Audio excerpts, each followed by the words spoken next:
There we go. Oh, daylight. Makes a pleasant change. No Tom this week because Tom is working, bless his heart, or rather he's worked a night shift and he needs sleep. So we'll see you next week, Tom. Won't be the same without you. But so we're going to talk about Drag Race. Which one would you like to talk about first? Oh yeah, we have a choice. We have a choice. Ooh. Should we do the American one first? Yes, because that's the one that we don't need to desperately try and remember. Yeah, exactly. Yeah, I'm trying to think of the UK it. one and going, which isn't a good sign. Anyway, so yes, there were 13 queens, so I don't think we want to really go into all of them because it would be a movie you're watching, not a little review. So let's just first off chat about the task. Yes. So it was, what I liked was Ru gave the enormous hint to one of the groups, possibly all of the groups, but we only saw it happen once. Yes. Of the whole, talk to the other groups because your scripts are the same, and it was literally the same. It just like words copied and pasted out. And I don't see there was no evidence they did that at all. So like, you threw your fucking bone, kids. What's wrong with you? Largely, they were terrible. there was like the first four one, standout performances. Yeah, for me. I mean the very first one, which is a damning indication itself.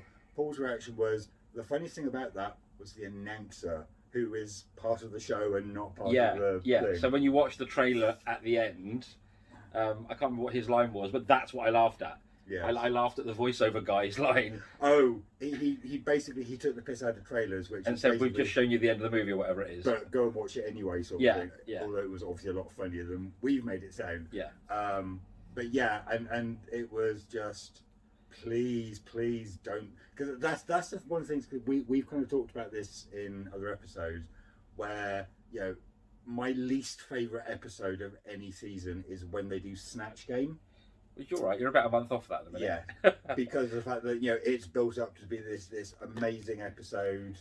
Hi Ace. Basically, really funny, this, that, and the other, and one never lives up to the hype. Two, always really disappointing performances. I'm starting to get that way with, and I don't know if it's the difference between American sense of humour and British sense of humour or what, but about a lot of these type of acting challenges where it's, well, let's take a funny script and basically put drag queens in it, because 9 times out of 10 it's really not funny at all. No, they're not those kind of performers largely. I mean, obviously, they're great at whatever it is they do, be they pageant, be they sort of like lip sync assassins or whatever, comedy queens.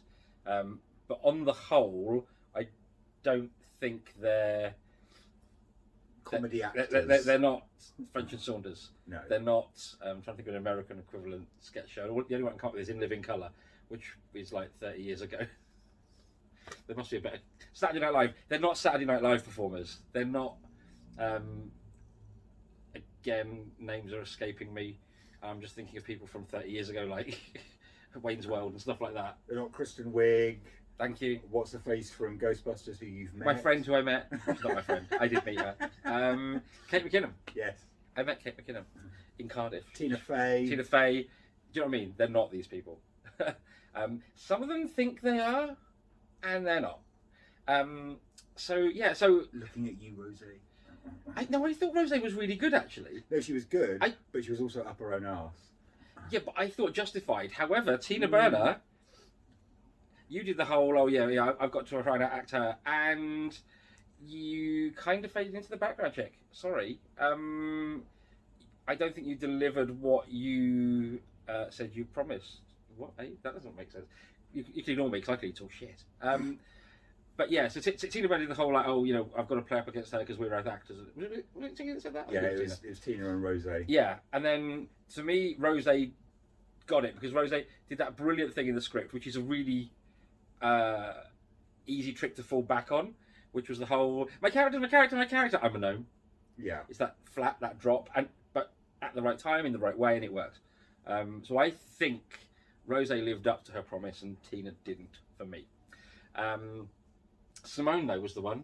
Oh my god, Simone was amazing. I won't even attempt to say how she said it, but the factory. It's like factory, but she does. But and It is really. I mean, obviously, I'm guessing if you're watching this, you've watched the show, so you know what we're talking about. Yeah, because otherwise, don't bother. Yeah, but it is, and it was very apparent. I mean, the first time she said it, it was funny, and you think, oh, The joke grew. Yes, because she stuck with it, so she made it very clear that this was a creative choice that she'd made. Yeah. Rather than just being, oh, I fucked up, but I'll roll with it. Yeah. Or not actually even realising what she was doing, which are the two most common things you tend to see on these challenges. Yeah, where someone kind of makes good. Yeah.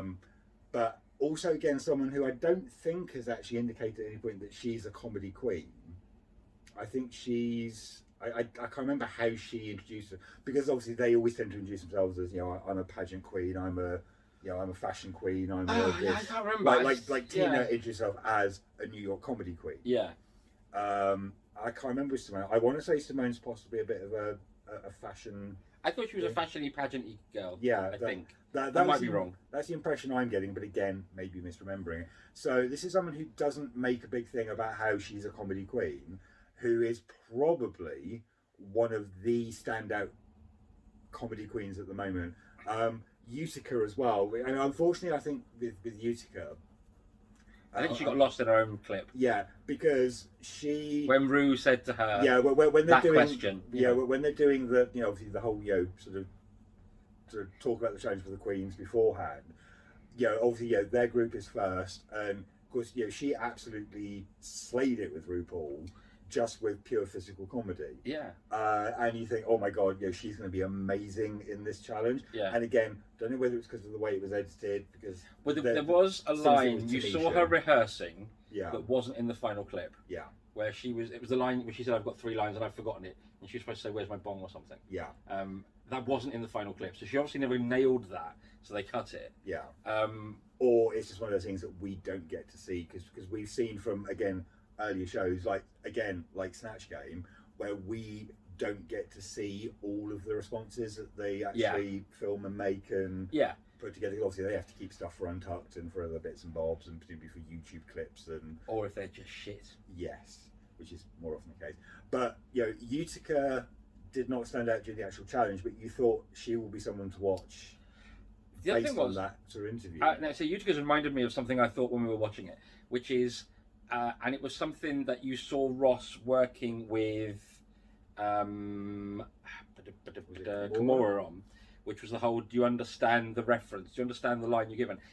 And I don't know who their writers are, but they had peppered these scripts with references to other shows.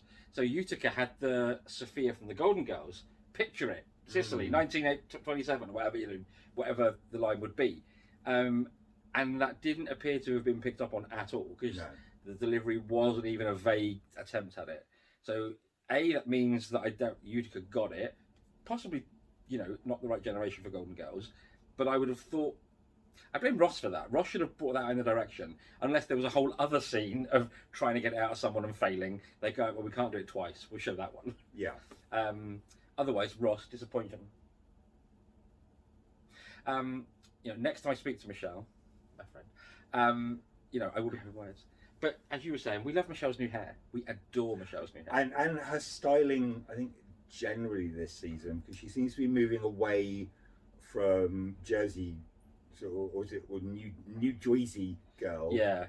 With what I was called, because where I spent most of my time growing up surrounded by the Croydon facelift, but literally I think everywhere in the UK has the equivalent expression to describe that scraped back, so like literally your skin's doing that in a sort of ponytail. I mean, I've heard it called obviously the Croydon facelift, the Brixton facelift, right, the Moseley facelift when I was in Birmingham. So we're just going through places you've lived. Yeah, pretty much. Okay. Yeah, just as an example. Yeah. But she seems to have moved away from that, and she's going. I wouldn't say. I mean, it's clearly not matronly because, for Christ's sake, it's Michelle Visage, for fuck's sake. But she's going for a very different style, and it's got at times hints of goth, hints of rock. You see, I'm seeing more of a kind of a 50s glamour to it, almost. I think that comes from the glasses. That, that comes from the glasses. And I think that wave. like the head state, this gorgeous wave coming down, and then obviously we see the clips where she's got basically the black and white glasses. Yeah. But yeah, absolutely loving what Michelle's doing with sort of her styles at the moment. Well, I obviously I'm very, very, very rarely on Instagram. It's not one of my things I go to, but I do have Michelle on there, and she did. I think it was last year or the year before. Basically, 365 days of different glasses. So glasses are obviously a thing for Michelle. Loved Rue's dress this week. That kind of sparkly. Was it green? Was it gold? Was it bronze? Was it silver? It was obviously lighting. And also the whole not doing Bring Back My Girls, which clearly none of the other panel were expecting. I thought was absolutely brilliant. Absolutely brilliant. Especially just that, okay, at the end from... Is it... Luna. I forget first. I know it's Love is the surname. Lona Love. Luna Love. Basically, Matt, what was it? Whenever Rue said it, because she wasn't someone we're familiar with, we didn't quite catch her name. Loved her when I finally saw her. I thought, she's awesome. Have her back. But we just until her name came up on the thing when I can't remember what it said, we couldn't catch it, and I was like, so sorry, Love. We Love literally. They need to just get a little bit better diction when they say your name next time you're on, because us thick Brits didn't get it. I know it seems to be Nicole Byers back next week. Yes. Who we do love. And I absolutely fucking adore because I've nailed it. Which I intend to go on if I can one day, because I'd be perfect on that show, because I cannot bake a cake. Yes, he can. I can't at all. It's terrible. It's absolute dog shit. Compared to some of the people I've been made to watch. The actual cake I can make. Decorating it and making it any kind of shape that's anything. And the we probably do need to have a conversation with you about your flavourings. I think a whole bottle of strawberry flavouring's fine in a cake. It wasn't. I couldn't eat it either. Really wasn't. I tried it. I was like, chemical factory. But that's nothing to do with Drag Race. So, yet. We don't normally have both cats in a video. I mean, we do have three, to be fair. The other one's never coming in. She's not like that. So yes, we've kind of jumped completely away from the challenge now, which is fine. As we I don't have much more to say about it. I mean, because it's so rare we go off on tangents. I know. Yeah, Candy was good in the challenge. That's the only other thing I'd probably say. Yes. And it's interesting that guy's obviously got an annual appearance fee now. Who played the Prince? Yeah. Who was in like an All Stars, and then wasn't he in like the acting comedy challenge last season? He's been in a few, because he was also the one that was in the I think it was the All Stars one that had where it was like the Bachelor, Trixie and Milk. Yeah. Where they had their little falling out. And you did laugh at the actual third Prince. I did laugh at the third Prince. Where it was Prince. that was good. Oh, and Tamisha. Oh yes. I mean, when they showed Ross directing. Oh, car crash. It was a car crash. But what you then realise is when you watch it was actually it was the progression through the thing. So it looked like he was trying to get that one line multiple times for one shot, rather than that line is repeated throughout the script. Yeah. So I found it interesting once we watched it back. Actually, she wasn't doing as bad a job, because what it actually meant was as you went through the sketch, the share thing started here and just went, and that worked for me. Yeah. Especially the whole vanishing down in the bottom of the box. I was thinking, that's the sort of shit I could imagine me pulling on stage. Yeah. Especially because, again, like sort of Paul saying, from the rehearsal, it's framed as if that's what she's meant to do when she's first switched on. I think they even framed it as that. It appeared to be, But so of course, when we then watch the actual skit, and it's just like, oh, she hasn't done that bit yet. She hasn't done. Is she not going to do it after all? But then it's they've like used a bad take. What?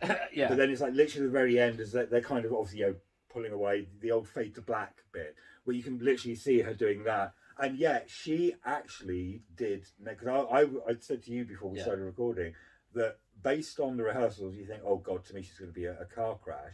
Again, she was actually ended up being one of the standout performers from that, even though she's then really down on herself afterwards, as we found out from the Untucked, where she obviously, I think she probably has that thing that I know I do. I mean, my God, he has to put up with me ranting about how I look on all of the bloody stills for these things, because somehow it's always me pulling a real gonk expression. Yeah, or Should we try and post one and see if it picks it?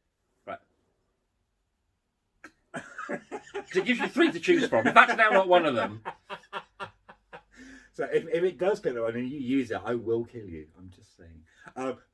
So I think she probably does have that whole oh my god, what do I look like? And I think she was a lot harder on her performance than she actually merits. But speaking of Untucked, oh, Candy was up we her kind own of got them down with Candy, don't we? Because we didn't really take to Candy at first, and then last week we were going All Is Forgiven. Yes, because we watched Untucked. Because we watched Untucked, and then this week, God, you were not in the top 3. I'm sorry, you were great in the challenge. Yes, brilliant as the clown.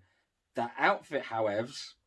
And it's, remember, it's a combination. It's how you do in the maxi challenge and it's how you do on the runway. Yeah. Doing really well in one can save you from being an absolute fucking car crash in the other. Joey. And Candy, frankly, with that outfit. Because, funny enough, because we were Joey was the other way around. Joey was terrible in the challenge, great on the runway. Yes. So, there you go.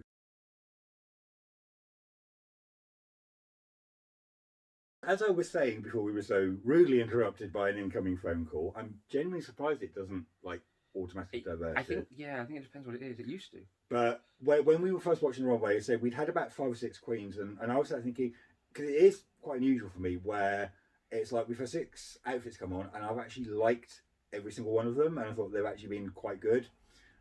And then we started, and he's going, oh wait, there's still plenty more queens to come, and he was right. Literally the next one we were both like, oh. Because I think it was Rosé that came on next. And I didn't. And it was just the thing I said, it's just like, oh, that's a bit crafty. And I said, oh, look, it's the second week in a row where it reminds me of the thing that hangs up that I wash myself with in the shower. Is that a theme, Rosé? Are you constantly going to look like things I cover in soap and wipe all over my body?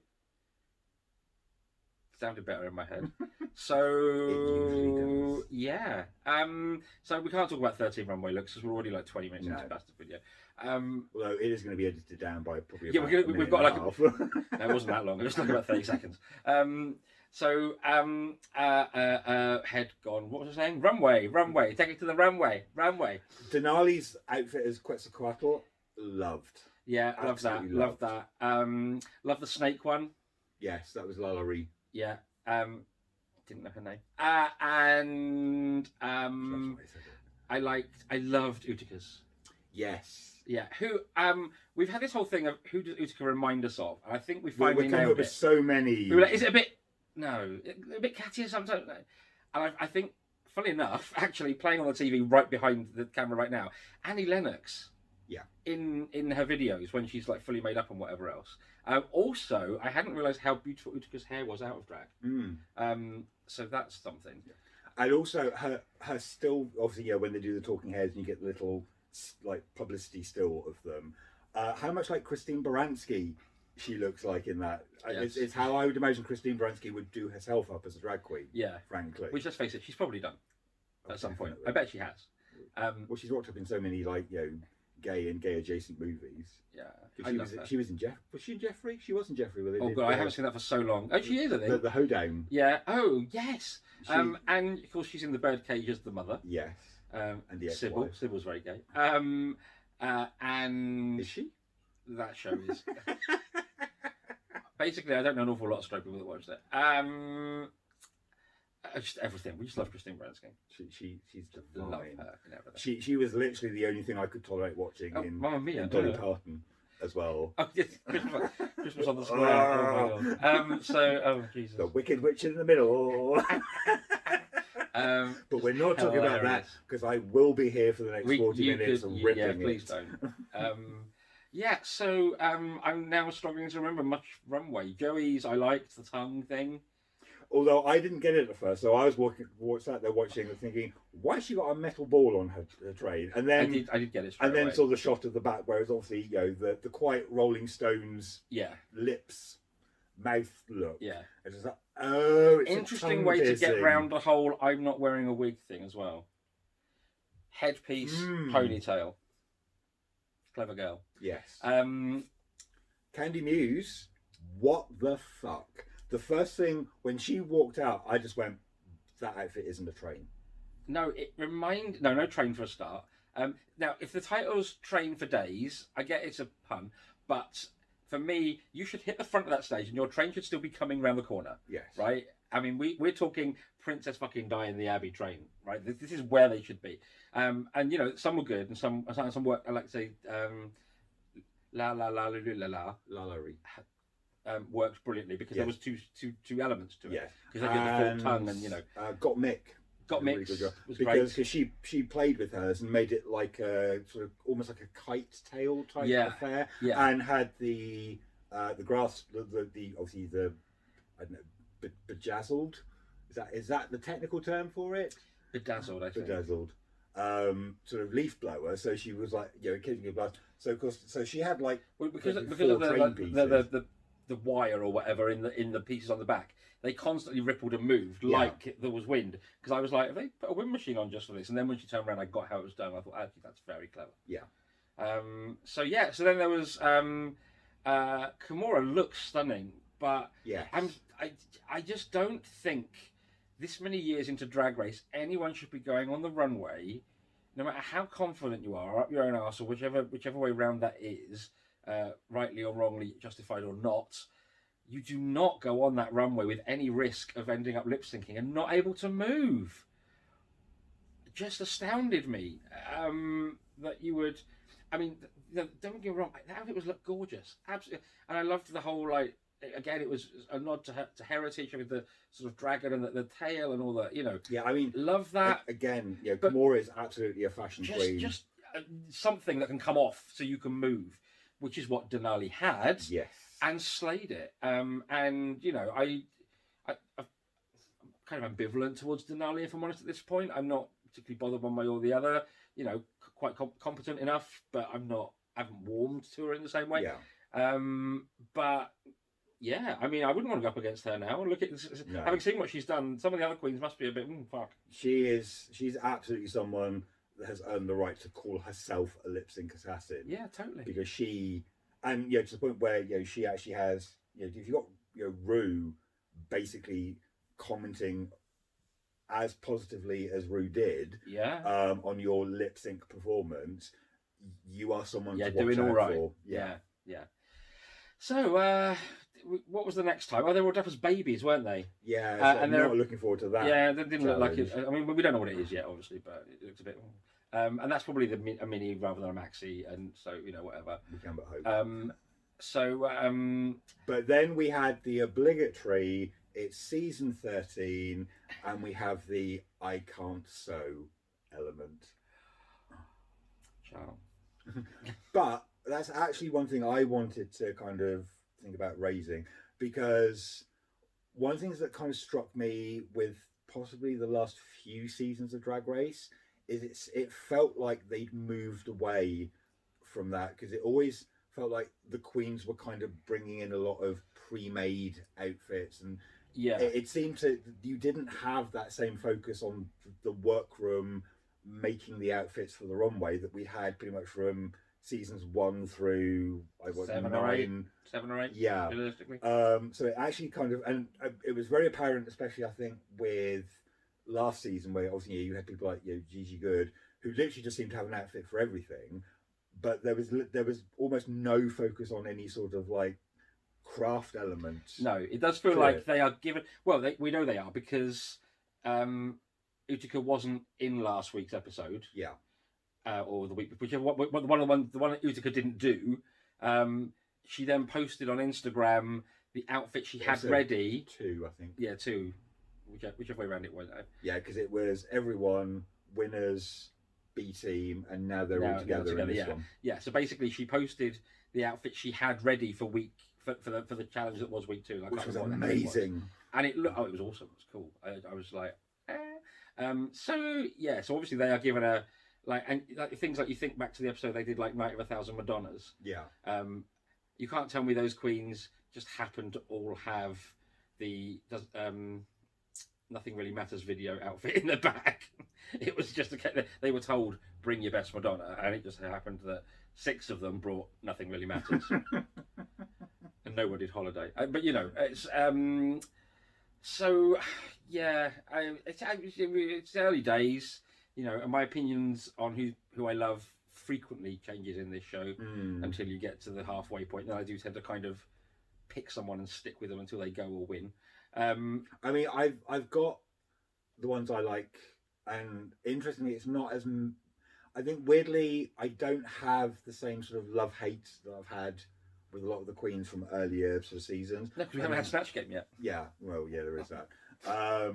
But I mean, I do love Utica, and I think that's because kind of her drag style is very much the kind of drag that I love. It's that sort of weird, quite artsy, quite almost avant-garde and experimental. And she just genuinely comes across as a nice person. If she doesn't get Miss Congeniality for this season, I will be quite surprised because she does just seem nice. And I mean that in a good way, not in oh yeah, she's nice, I suppose. Nice. And yeah, like the worst indictment you can say about anyone is that they're just nice. But there's no one that I really have taken a disliking to because of their attitude. I mean, you know, there's nobody, there's no twat. They're all nice people. I mean, yeah, there's no Fifi O'Hara. Leave Fifi alone. Fifi's okay. Don't listen, Fifi. Thief. That's like foof. I've just called you a cunt. Sorry, darling. I rest my case. So, but there isn't. There's not a baddie yet. There's not a baddie yet. But there's also not really like Sharon Needles' season. I was absolutely rooting for Sharon right from the beginning because she was absolutely. I think she was even set up as the underdog because she was a very different style to the rest of the queens. Any season that's going to have like Katya or Trixie in it, I'm going to root for them because I love them. I think I've got a bit of a thing for Tamisha Iman just because I think she's quite, as a person out of drag in terms of what sort of Tamisha's been through in her life and kind of what she represents for. She's rounded. Yeah, for LGBT. Sort of breaking down of stereotypes essentially, because she's probably one of the oldest queens that they've had on the season. I think on seasons generally. Yeah. I mean, some of the queens are older than that now from the earlier days, but when they were on their season, no. Yeah. Plus, at the end of it, she's got biological children who are older than some of her, competitors. Competitors. Yeah.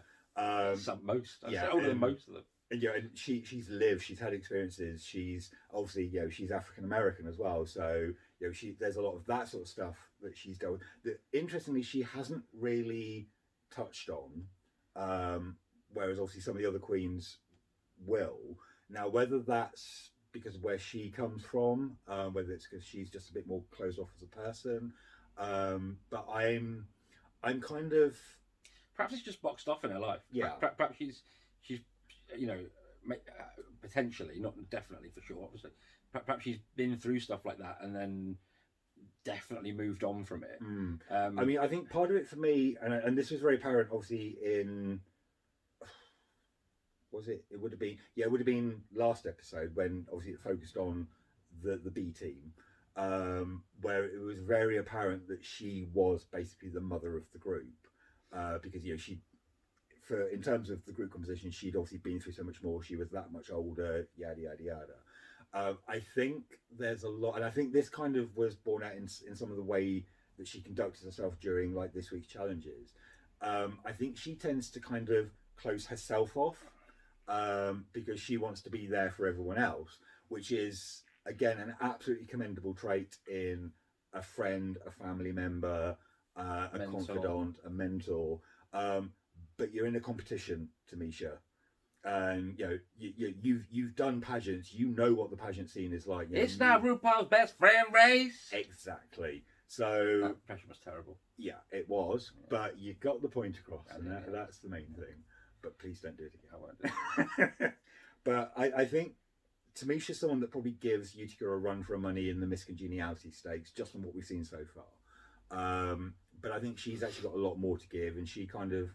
I think needs to kind of look out for herself a bit more and be less focused on the group dynamic, because we've all seen that in the past, that the queens that do that, although we all love them, they never take the crown. Unless they go on to an All Stars. Yes. So there you go. I've got to move my little bubble.